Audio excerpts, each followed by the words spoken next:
तो हेलो दोस्तों, कैसे हैं आप लोग। आशा करता हूँ ठीक ही होंगे। तो दोस्तों, आज हम आप लोगों के सामने लेकर आए हैं, जैसा कि देख सकते हैं, वीवो का जो एक न्यू फ़ोन लॉन्च कर रहा है, जिसमें 200 मेगापिक्सल तक की कैमरा दे जा रहा है और साथ में डुअल टोन स्टॉप दिया जा रहा है।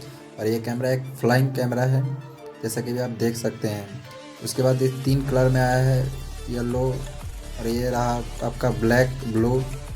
इससे आप 8K के वीडियो रिकॉर्ड कर सकते हैं और साथ में 6000 mAh की बैटरी भी दी गई है। दोस्तों, मेरे चैनल पे ऐसे ही आप लोग को वीडियो मिलते रहेंगे। अगर ऐसा वीडियो से आप लोग संतुष्ट हैं तो मेरे चैनल को सब्सक्राइब करके बेल आइकन जरूर दबाइएगा।